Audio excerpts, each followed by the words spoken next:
Puji Tuhan, Shalom Bapak Ibu Saudara. Mari sama-sama kita mau menyembah Tuhan dalam hadirat-Nya. Kami datang mengucap syukur ya Tuhan. Kami rindu akan hadirat-Mu Tuhan. Soal kami percaya hadirat Tuhan yang dapat memulihkan kami, menyembuhkan kami. Bahkan hadirat Tuhan menyelamatkan hidup kami. Terima kasih Bapa di sorga, berkati urapi semua kami, umat-Mu yang bagian di mesbah doa pada saat ini ya Tuhan. Terima kasih Bapa di sorga, nyatakanlah kuasa kasih-Mu dalam hadirat-Mu Bapa, dalam nama Yesus, haleluya, amin.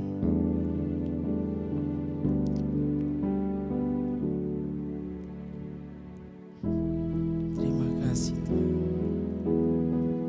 Roh-Mu memenuhi kami, Roh-Mu yang hidup penuhiku, mengalir dalamku.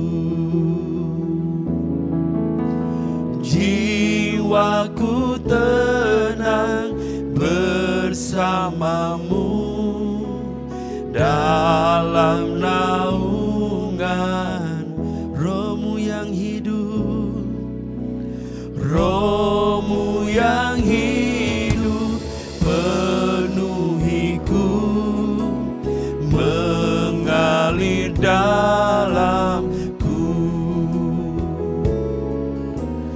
Jiwaku tenang bersamamu dalam naungan-Mu. Ku buka hati untuk jamahan-Mu, berserah penuh di hadirat-Mu. Kau ambil alih seluruh hidupku di altar-Mu, menyembah. Ku buka hati untuk jamahan-Mu, berserah penuh di hadirat-Mu. Kau ambil alih seluruh hidupku di altar-Mu, menyembah-Mu. Roh-Mu yang kudus pulihkan kami, Roh-Mu yang kudus pulihkanku. Engkaulah damaiku. Ku hidup oleh anugerah-Mu yang menyertai, yang menyertaiku. Ku buka hati untuk jamahan-Mu, berserah penuh di hadirat-Mu. Kau ambil alih seluruh hidupku di altar-Mu, menyembah. Ku buka hati untuk jamahan-Mu, berserah penuh di hadirat. Yes. Kau ambil alih seluruh hidupku di altar-Mu, menyembah-Mu. Mari sama-sama naikkan pujian ini dari awal. Katakan, Roh-Mu yang kudus, Roh-Mu yang kudus pulihkanku. Engkaulah damaiku. Ku hidup oleh anugerah-Mu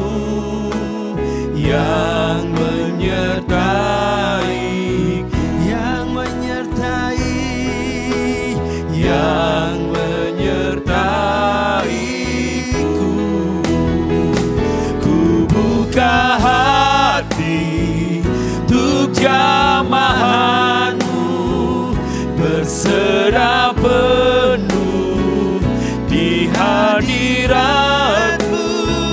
Kau ambil alih seluruh hidupku, di altar-Mu menyembah. Kami buka hati, buka hati untuk jamahan-Mu, berserah penuh di hadirat-Mu. Kau ambil alih seluruh hidupku, di altar-Mu menyembah-Mu. Kami buka hati, ku buka hati untuk jamahan-Mu,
setiap waktu. Nyatakan ku berikan hatiku dan jiwaku, semuanya bagimu di dalam hidupku, di setiap waktu. Nyatakannya, mari sekali lagi sembah Tuhan. Haleluya. Kami Kami memberi yang terbaik bagimu, ya Bapa, karena Kau yang menebus kami.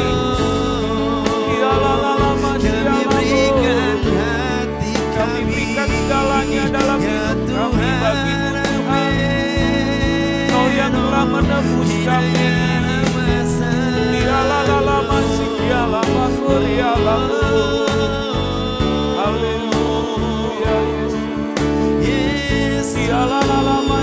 Haleluya Yesus. Haleluya.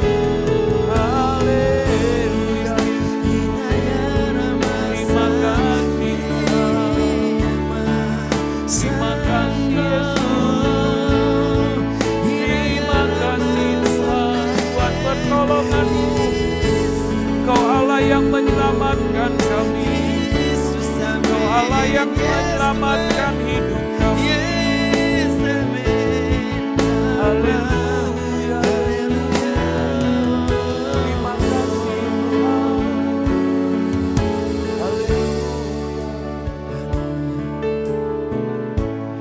Ku berikan hatiku dan jiwaku,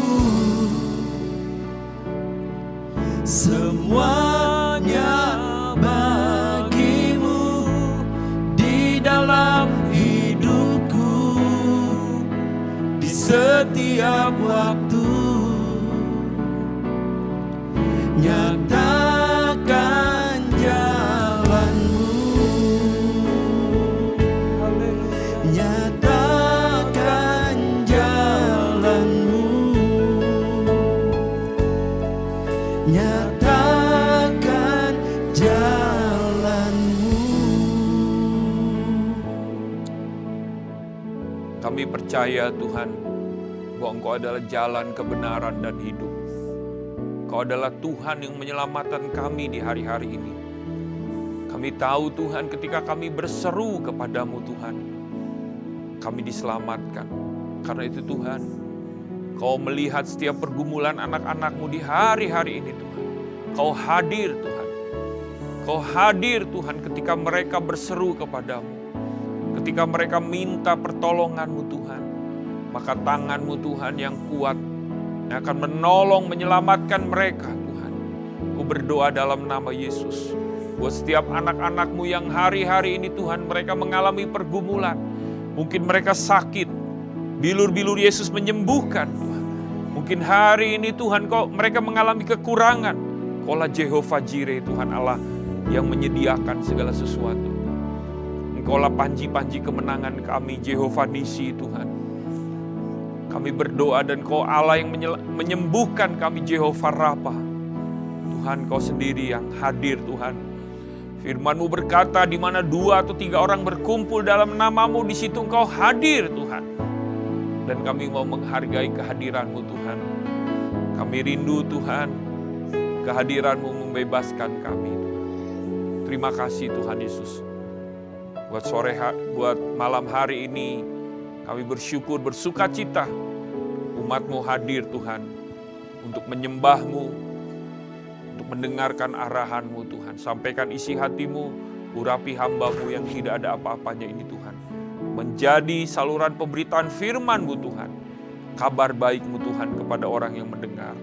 Dalam nama Yesus, semua yang percaya sama-sama katakan, amin. Salam Bapak Ibu semua, senang kembali bertemu kita di acara Mesbah Doa ini. Saya percaya bahwa setiap kali kita sudah membangun mesbah, di situ ada kehadiran Tuhan. Dan di mana ada kehadiran Tuhan, saudara, pasti ada keselamatan, kesembuhan, sukacita yang berlimpah-limpah. Nah, hari ini saudara yang terkasih dalam Tuhan, saya membagikan firman Tuhan di dalam Yohanes pasal 15 ayat 1 sampai 8. Saya minta saudara saya Anes membacakannya, Yohanes 15 ayat 1 sampai 8. Baik, demikian firman Tuhan. Akulah pokok anggur yang benar, dan Bapakulah pengusahanya. Setiap ranting padaku yang tidak berbuah, dipotongnya, dan setiap ranting yang berbuah, dibersihkannya, supaya ia lebih banyak berbuah. Kamu memang sudah bersih karena firman yang telah kukatakan kepadamu. Tinggallah di dalam aku dan aku di dalam kamu. Sama seperti ranting tidak dapat berbuah dari dirinya sendiri, karena kalau ia tidak tinggal pada pokok anggur. Demikian juga kamu tidak berbuah jikalau kamu tidak tinggal di dalam aku. Akulah pokok anggur dan kamulah ranting-rantingnya. Barang siapa tinggal di dalam aku dan aku di dalam dia, ia berbuah banyak. Sebab di luar aku kamu tidak dapat berbuat apa-apa. Nah, saudara yang terkasih dalam Tuhan, kitab Injil Yohanes itu adalah sedikit berbeda dengan 3 Injil yang lain. Karena apa? Karena di dalam kitab Injil Yohanes, Yesus secara tegas menyatakan siapa dirinya. Dia berkata, akulah jalan kebenaran dan hidup, akulah terang dunia. Lalu dia berkata juga, akulah pokok anggur. Ya, akulah roti hidup. Tapi di Yohanes 15 dikatakan, akulah pokok anggur. Saudara yang terkasih dalam Tuhan, suatu yang unik, saudara berkata dia adalah pokok anggur. Kenapa dia berkata ini? Ya, karena kita tahu bahwa pada waktu itu orang Israel atau orang Yahudi pada waktu itu, pohon yang umum yang mereka sangat sukai itu adalah salah satunya anggur. Karena anggur berbicara sukacita. Nah, sesuatu yang pokok itu artinya adalah sesuatu yang utama. Tapi di satu sisi juga di situ dikatakan Bapakulah pengusahanya. Di sini Yesus mengatakan Bapa di surga itu adalah pengusahanya. Kalau kita mendengar kata pengusaha, saudara, tentunya tidak mungkin ada pengusaha yang mau rugi. Betul nggak? Ada nggak saudara yang berusaha lalu saudara berkata, saya mau rugi berusaha? Nggak mungkin, betul nggak? Semua pengusaha dia menginginkan sesuatu yang untung dari apa yang sudah diinvestasikan. Nah saudara, Bapa di surga, dia sudah menginvestasikan hal yang mahal di dalam hidup kita. Pertama adalah dia mengorbankan anaknya yang tunggal. Supaya setiap orang yang percaya kepadanya tidak binasa. Yesus dikorbankan buat kita, saudara. Supaya kita semua diselamatkan. Artinya, saudara, itu sangat mahal sekali. Bahkan di dalam surat Rasul Petrus kepada jemaatnya, dia berkata bahwa kamu telah ditebus dengan darah yang mahal. Jadi Yesus itu adalah investasi yang mahal. Ya. Lalu saudara, ketika kita percaya kepada Yesus, kita sudah ditebus olehnya dengan darahnya. Kematiannya di kayu salib, bilur-bilurnya menyembuhkan. Maka Yesus mengutus rohnya. Rohnya yang kudus tinggal di dalam diri kita. Menjagai kita, menolong kita, menuntun kita kepada jalan yang benar. Anda bisa bayangkan saudara, 24 jam dalam sehari. 7 hari dalam seminggu, 365 hari, setiap saat Roh Kudus, selama kita saudara berseru kepada Yesus, maka Roh Kudus itu akan terus tinggal di dalam setiap hati orang percaya. Bukankah saudara, begitu banyak hal yang diinvestasikan Bapa di sorga, supaya kita saudara, semua diselamatkan, dan kita bisa mengalami kemenangan. Nah artinya Bapak Ibu, ketika hidup kita percaya kepada Yesus, maka saudara, kita terhubung dengan Yesus sebagai pokok anggur itu. Di dalam ayat 2 dikatakan, setiap ranting padaku yang tidak berbuah, dipotongnya. Artinya saudara, secara hukum alam, ranting yang berjoin dengan atau yang bergabung dengan pokok, itu alamiahnya itu adalah dia pasti berbuah. Tapi ternyata saudara, ada ranting yang nggak berbuah. Nah bagaimana caranya saudara? ranting yang tidak berbuah ini harus dibersihkan.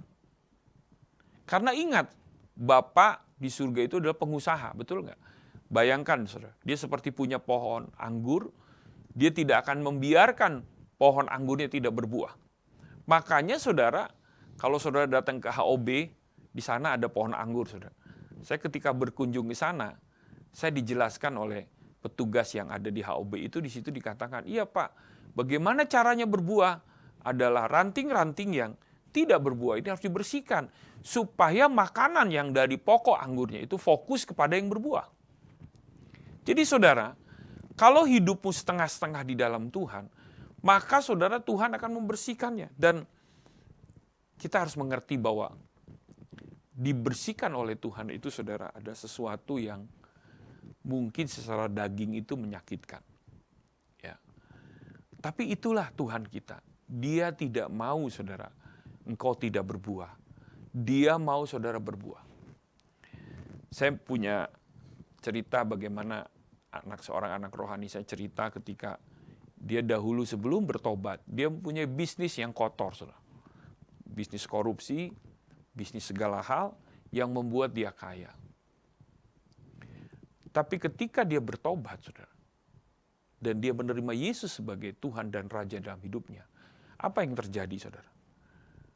Dia bukan menjadi tambah kaya, tapi semuanya dibersihkan oleh Tuhan.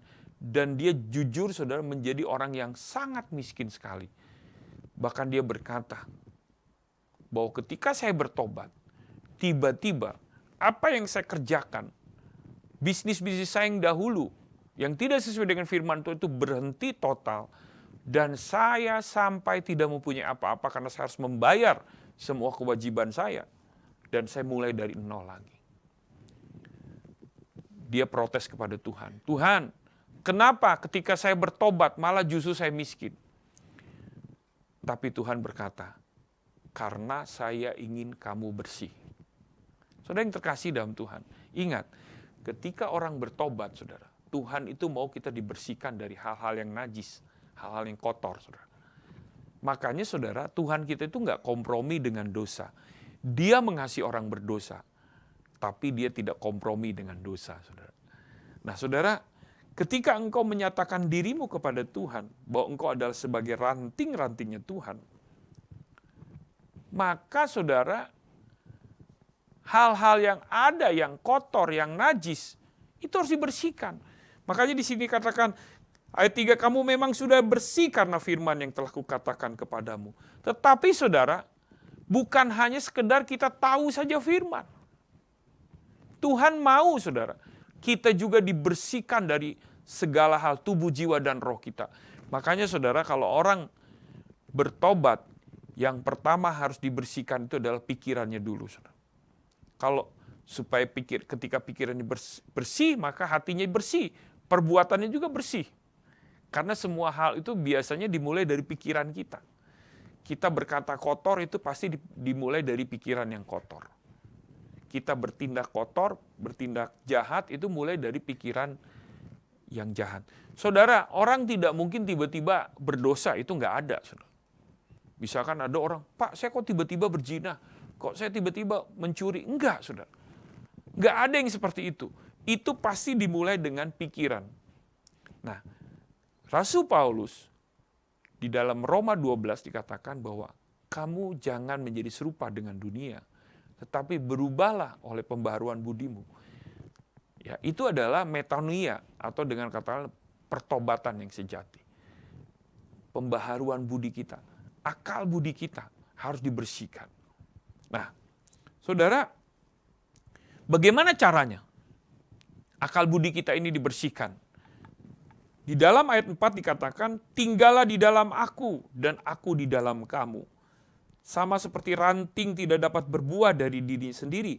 Kalau ia tidak tinggal pada pokok anggur, demikian juga kamu tidak berbuah jikalau kamu tidak tinggal di dalam aku.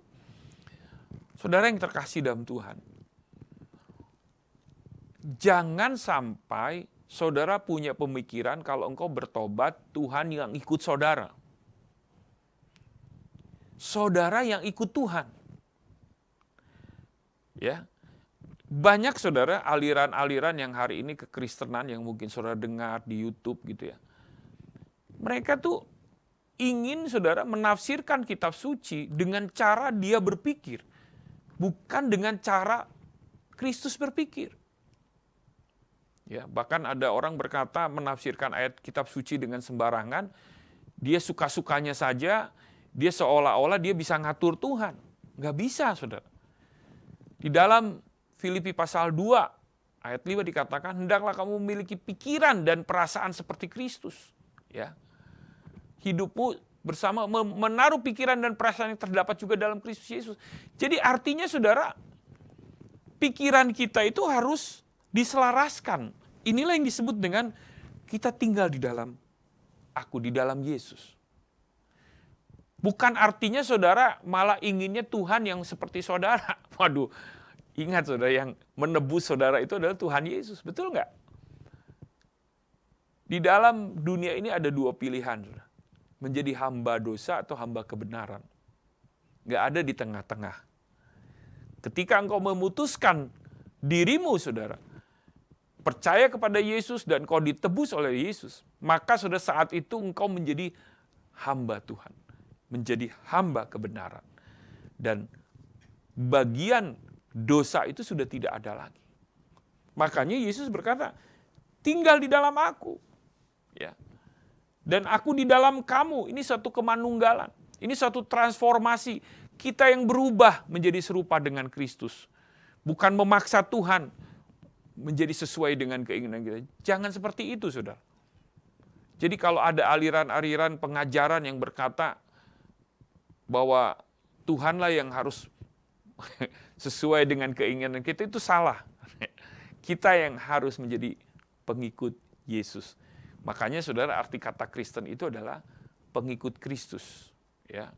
Kita yang ikut Yesus, bukan Yesus yang ikut kita. Ketika engkau menaruh hatimu menjadi pengikut Yesus, ya, maka saudara, secara naluriah, secara alamiah, engkau pasti berbuah. Ya. Di ayat 5 Tuhan Yesus mengatakan secara jelas kembali, akulah pokok anggur dan kamulah ranting-rantingnya. Barang siapa tinggal di dalam aku dan aku di dalam dia, ia berbuah banyak. Sebab di luar aku kamu tidak dapat berbuat apa-apa. Saudara yang terkasih dalam Tuhan. Kalau kita melihat Alkitab, kitab suci kita, perjanjian lama, Tuhan mengenalkan kepada bangsa Israel, itu adalah dirinya sebagai Tuhan, sebagai Raja, dan sebagai Bapa. Bahkan bisa digambarkan dia adalah seperti suami buat bangsa Israel pada waktu itu. Tetapi di kitab perjanjian baru, maka Yesus berbicara kepada jemaatnya, bukan hanya sekedar dia adalah Bapa juga, dia menyatakan dirinya sebagai gembala, lalu dia menyatakan diri dia adalah kepala, dan jemaat itu adalah tubuhnya. Berarti saudara, inilah yang disebut sebagai kemanunggalan Tuhan dengan jemaat Tuhan. Yesus yang menjadi kepala dan jemaat Tuhan itu menjadi tubuh Kristus. Jadi bagaimana kita menggenapi, dikatakan begini, barang siapa tinggal di dalam aku dan aku di dalam dia. Saudara, Tuhan itu datang pertama pribadi lepas pribadi. Tetapi Tuhan juga datang secara korporasi, secara corporate. Artinya dia datang kepada jemaatnya. Saudara yang pribadi ini, saudara tidak boleh, saya nggak butuh jemaat Tuhan. Saya kayaknya langsung saja berhubungan dengan Tuhan. Nggak begitu, saudara. Ada orang berkata, wah, saya nggak usah datang Kersel, saya nggak perlu komunitas, saya nggak perlu tubuh Kristus. Saya cukup saja langsung kepada Tuhan. Oh no, saudara. Tuhan nggak begitu. Kemanunggalan kita dengan Tuhan adalah berbicara tentang tubuh Kristus, saudara. Jadi bagaimana Pak ini maksudnya? Saudara, kalau engkau ingin membuktikan bahwa Yesus tinggal di dalammu dan engkau di dalam Yesus, engkau harus bergabung di dalam suatu jemaat lokal, atau dengan kata lain engkau masuk dalam satu komunitas keluarga Allah. Karena begini Bapak Ibu semua, tidak mungkin seorang yang baru bertobat itu ya, misalkan anggaplah dia lahir baru, dia menjadi bayi rohani. Yang namanya bayi saudara, apakah dia bisa bertumbuh dengan sendiri? Tentunya nggak bisa, betul nggak? Misalkan ada seorang bayi ini lahir gitu di muka bumi ini. Lalu dia berkata, oh saya bisa cari makan sendiri kok. Ada nggak yang begitu saudara? Oh saya bisa cari susu sendiri gitu ya. Saya kuat, nggak bisa saudara. Seorang bayi itu pasti dia membutuhkan orang tuanya, betul nggak? Dia membutuhkan ayah dan ibunya, dia membutuhkan saudara-saudaranya. Inilah yang disebut sebagai gambaran hidup berjemaat. Kita adalah tubuh Kristus. Sebagai pengikut Yesus, saudara, memang Yesus datang secara pribadi kepada saudara. Tapi saudara, Tuhan juga datang secara corporate. Tuhan datang secara kumpulan, yang itu disebut sebagai jemaat Tuhan. Makanya Yesus berkata, di atas batu karang ini aku membangun jemaatku. Dan Allah maut tidak akan menyentuhnya. Artinya apa Bapak Ibu semua? Engkau harus bergabung di dalam suatu wadah komunitas kerajaan sorga, atau dengan kata lain, kersel yang kita kenal di gereja kita. Saudara harus menjadi bagian. Karena apa saudara? Ketika engkau masuk di dalam bagian tubuh Kristus, maka engkau sedang menggenapi firman bahwa engkau tinggal di dalam Yesus. Karena begini saudara, ayat-ayat firman Tuhan itu harus digenapi oleh kita. Misalkan contoh, ketika Tuhan berkata kepada murid-muridnya, kasihilah satu sama lain, ya, di dalam Yohanes 13. Kamu harus mengasihi seperti aku mengasihi. Nah saudara, bagaimana mungkin kita bisa menggenapi firman ini kalau kita hidupnya sendiri, betul nggak? Misalkan saya dengan Anes hari ini ya, Anes berkata, udahlah saya cari Tuhan sendiri aja, saya langsung ke sorga, nggak perlu jemaat Tuhan. Saya kan pribadi, ya. Nggak bisa saudara, karena ketika Yohanes hidup sendiri, dia menjadi seorang misalkan Anes ini tinggal di hutan gitu ya, bertapa gitu ya. Maka dia tidak bisa menggenapi saudara hukum yang kedua. Hukum yang pertama apa saudara? Kasihilah Tuhan Allahmu dengan segenap hatimu, dengan segenap jiwamu, dengan segenap akal budimu, dan segenap kekuatanmu. Hukum yang kedua apa saudara? Kasihilah sesamamu seperti dirimu. Nah, ini sesuatu hal yang harus dilakukan oleh setiap anak Tuhan. Ketika dia melakukan perintah yang pertama, dia harus bisa melakukan perintah kedua. Nah kalau dia hidup sendiri, dia nggak mau ikut kersel, dia nggak mau ikut dalam satu komunitas, ya, nggak mungkin dia bisa menggenapi kasihilah sesamamu seperti dirimu sendiri itu. Makanya saudara, banyak orang Kristen nggak berbuah. Ya, bahkan ada beberapa orang pernah konseling dengan saya, kenapa kamu nggak ikut kersel? Aduh Pak, saya yang gitu-gituan, udahlah. Kalau gereja oke deh. Tapi kalau ikut komunitas kayaknya saya aja udah banyak masalah Pak. Ada lagi banyak masalah di kersel Pak. Saya pikir dulu tuh anggota kersel itu semuanya malaikat Pak. Tapi setan semua ternyata. Karena dia istilahnya terluka. Saudara ingat, ketika engkau justru mengalami dilukai oleh saudaramu, itulah saatnya engkau menggenapi firman, engkau mengampuni saudaramu. Betul nggak? Saudara, nggak mungkin kita ada firman berkata kan, berapa kali kita mengampuni saudara kita. Betul nggak? Ada yang orang berkata 7 kali. Wah, ternyata enggak, saudara. 7 kali 70 kali, alias 490 kali, saudara. Coba saudara punya misalkan orang yang saudara benci, yang saudara sebelin dalam hidup saudara.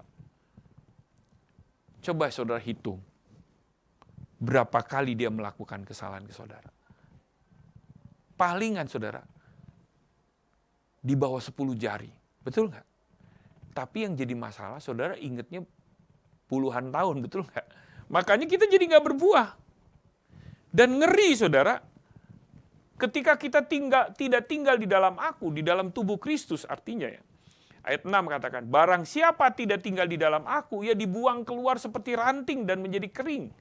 Kemudian dikumpulkan orang dan dicampakkan ke dalam api lalu dibakar. Jadi saudara, tinggal di dalam Yesus, tinggal di dalam tubuh Kristus, hidup berjemaat, itu bukan satu pilihan, saudara. Karena apa? Kalau kita tidak tinggal di dalam Yesus, tidak tinggal di dalam tubuh Kristus, tidak mungkin saudara berbuah. Dan kalau saudara nggak berbuah, saudara akan dibuang. Betul nggak? Setelah saudara akan menjadi kering. Ya, kalau udah kering gimana saudara? Dibakar. Jadi saya kasih tahu Bapak Ibu yang sudah mendengar acara ini, hidup berjemaat itu adalah bukan satu pilihan, tapi itu adalah suatu kebutuhan kita. Ya, kau yang belum ikut Kersel, segera saya mau ikut Kersel. Ya. Saya percaya saudara, firman yang kau dengar ini akan membuka paradigmamu. Kau yang mau berkata, yang mungkin sering berkata, saya nggak mau repot Pak, saya nggak mau pusing Pak. No saudara, hidup kita justru berbuah adalah ketika kita bisa mengasihi sama kita. Tidak mungkin saudara, firman Tuhan digenapi di dalam hidup kita kalau kita tidak pernah berkomunitas, kita tidak pernah bisa melakukan perintah Tuhan yaitu mengasihi sesama. Ya. Ayat 7, jikalau kamu tinggal di dalam aku dan firmanku tinggal di dalam kamu, mintalah apa saja yang kamu kehendaki dan kamu akan menerimanya. Saudara, orang suka sekali dengan Yohanes 15 ayat 7b ini. Ya. Karena apa di 7b itu? Mintalah apa saja yang kamu kehendaki dan kamu akan menerimanya. Senang gak saudara dengan ayat ini? Semuanya senang saudara. Gak ada yang senang. Wah, banyak orang yang mengklaim ini saudara. Wah, dalam nama Yesus saya pasti bisa. Ya, kalau saya minta, pasti saya akan menerimanya. Mereka senang saudara. Termasuk saya juga senang. Betul gak? Luar biasa janji ini. Mintalah apa saja yang kamu kehendaki dan kamu akan menerima. Tapi dia tidak membaca ayat 7-nya, 7a-nya. Jikalau kamu tinggal di dalam aku, artinya orang itu harus tinggal di dalam tubuh Kristus. Betul nggak? Dan firmanku tinggal di dalam kamu. Ketika dia tinggal di dalam tubuh Kristus, maka dia melakukan firman Tuhan. Saudara, satu hal yang heran, ketika orang saudara berkata, saya melakukan firman kok Pak, tapi dia tidak pernah hidup berjemaat. Dia tidak pernah melakukan satu hal, bagaimana melakukan hal yang terbaik buat saudara-saudara imannya. Dia tidak pernah memperhatikan. Jadi lucu saudara. Saudara kalau engkau perhatikan Yesus dalam kehidupan Tuhan Yesus selama dia di muka bumi, dia kemana-mana saudara.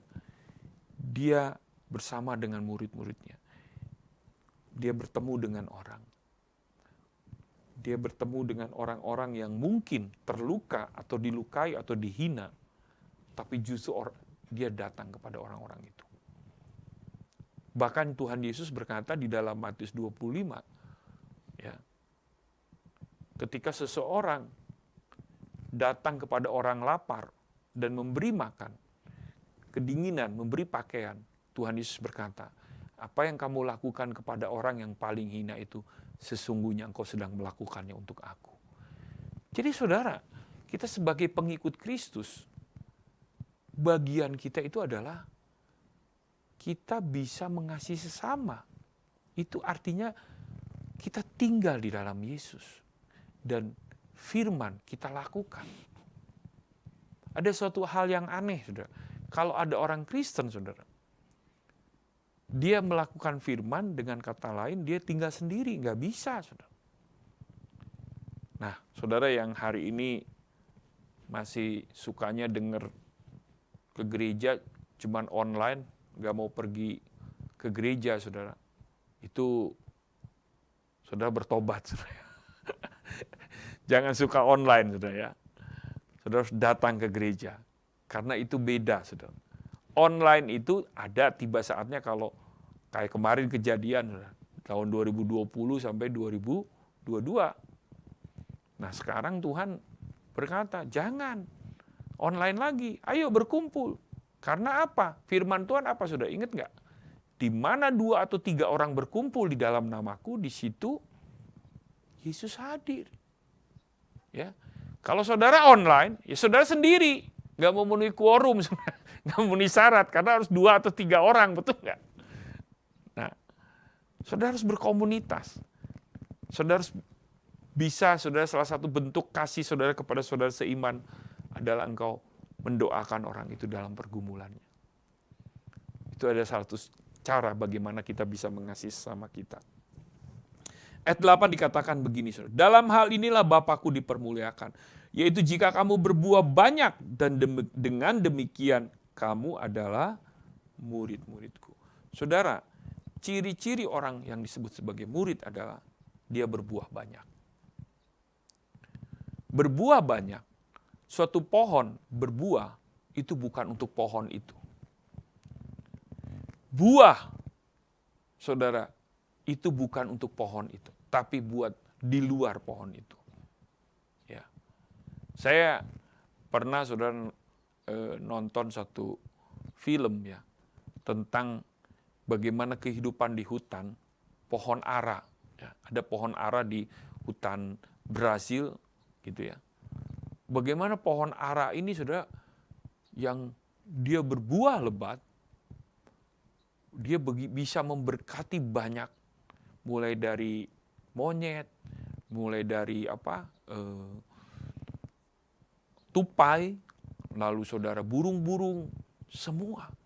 Dan itu dampaknya itu luar biasa, saudara. Karena pohon itu, saudara, karena buahnya banyak, ada ribuan spesies di dalam pohon itu. Padahal hanya satu pohon ara yang sangat besar, ya. Dan setelah diteliti, dampak dari satu pohon itu, saudara, itu ternyata memberkati ribuan orang. Buah-buah yang dihasilkan oleh pohon ara itu memberkati ribuan spesies hewan-hewan yang tinggal di sekitar pohon itu. Mulai dari daun yang jatuh, buahnya yang jatuh, saudara, bahkan sampai kegemburan tanahnya, gitu ya. Di bawahnya itu ada apa? Semut-semut, segala jenis, serangga-serangga, dan itu ada ribuan. Jadi artinya begini, saudara, ketika hidupmu itu berbuah, dan karena engkau tinggal di dalam tubuh Kristus, dan kau melakukan firman, maka saudara jangan pernah anggap remeh dirimu. Engkau bisa dipakai Tuhan untuk memberkati banyak orang. Keberadaanmu itu, saudara, jangan pernah kau berkata, Tuhan, kayaknya saya juga kalau di gereja, kayaknya saya nggak punya talenta apa-apa. Saya nggak bisa nyanyi, Tuhan. Jangankan nyanyi, bernafas aja fales, misalkan gitu, saudara. Ada orang begitu, ya. Oh, saudara ingat, kalau saudara fales suaranya bukan artinya saudara disuruh nyanyi, ya. Tapi mungkin saudara bisa menjadi seorang pendoa. Betul nggak? Saudara mungkin, saya nggak bisa main musik seperti Pak Denny. Ya nggak apa-apa, saudara. Tapi minimum, saudara, kalau engkau angkat pujian dan engkau bertepuk tangan, itu memberikan suasana sukacita. Saudara jangan berpikir ya, begini saudara ya, ketika engkau beribadah, kau menyanyikan, tadi kan kau mungkin fales ya, tapi mukamu itu bersukacita, engkau bertepuk tangan, engkau mengangkat tangan di gereja, itu saudara memberikan dampak bagi sekelilingmu. Ya. Ketika engkau berkata amin kepada orang yang khotbah, ya, itu yang khotbah itu senang. Saya ini pengkhotbah, saudara. Kalau lagi khotbah ada yang berkata amin, itu khotbah saya semakin semangat. Tapi kalau saya khotbah semuanya pada diem gitu kayak robot gitu, nggak ada ekspresi, diem aja. Amin, saudara. Terus nggak ada yang ngamen. Saya jadi salting, saudara. Karena saya salah tingkah, yang harusnya khotbahnya harusnya 50 menit, saya jadi 30 menit, saudara. Tapi kalau jemaat Tuhan berkata, amin, wah saya semangat, senang, meresponi. Waduh, yang harusnya 50 menit bisa sejam setengah. Misalkan begitu, karena ada respon, betul nggak? Nah saudara, hidup kita ini bisa menjadi berbuah ketika kita ini melakukan firman. Ingat saudara, ketika engkau beribadah di gereja dan kau memberikan salam kepada yang kiri dan kananmu yang depan, maka saudara, itu akan mendatangkan sukacita buat orang. Karena saya sebagai ketua tim Jiwa Baru, saudara, saya pernah menginterview salah seorang jemaat Jiwa Baru yang berkata, Pak, apa yang Bapak senangi kenapa Bapak memutuskan ikut kelas pemuritan, ya, dan Bapak berjemaat di WTC? Pak, tahu nggak Pak, apa yang saya suka dari gereja ini? Apa? Karena ketika saya datang pertama kali, Pak, saya disambut luar biasa, Pak. Saya dikasih jamuan, orang mengelilingi saya dihubungi untuk ikut kelas. Sehingga tadinya yang saya malas beribadah, Pak, saya jadi suka beribadah. Oh, saudara, ternyata saudara, dampak dari tim Jiwa Baru melayani orang yang datang dengan sungguh-sungguh, itu membuat orang mau datang kembali ke gereja. Saudara yang terkasih dalam Tuhan, mungkin engkau tidak punya talenta seni, engkau mungkin tidak punya talenta musik, atau dengan kata lain drama yang tampil di depan, tapi kau punya talenta, bisa memperhatikan dan mengasihi orang. Itu sangat-sangat berdampak bagi tubuh Kristus, saudara. Melalui kehidupanmu, saudara, bisa jadi banyak orang yang bertobat dan menerima Tuhan menerima Yesus sebagai Tuhan dan Raja. Dan saudara bisa jadi berbuah, hidupmu berbuah. Dan kau akan bersuka cita. Karena begini Bapak Ibu ya, orang yang ramah itu bisa disukai oleh semua orang. Orang gak suka dengan orang yang mukanya manyun gitu ya, marah-marah, itu gak suka.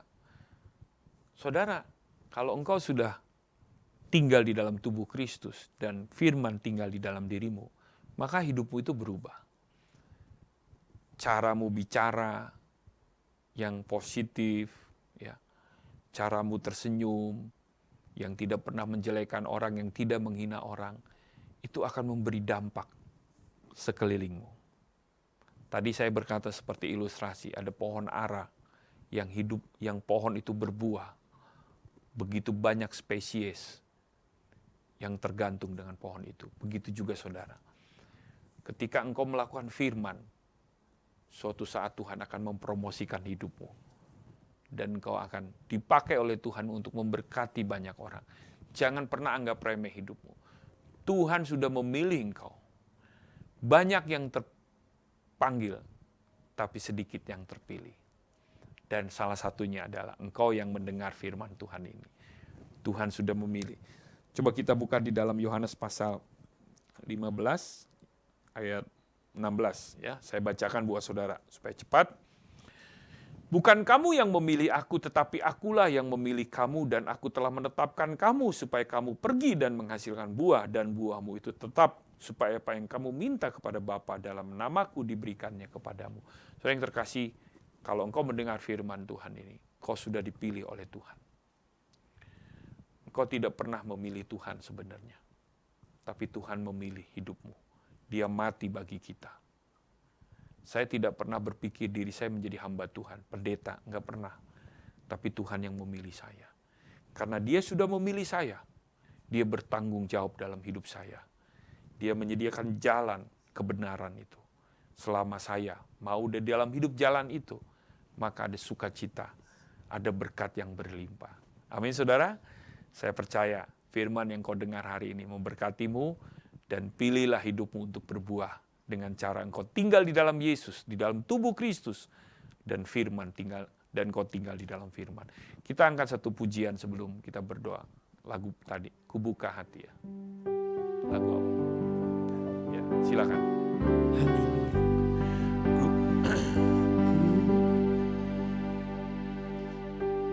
Haleluya.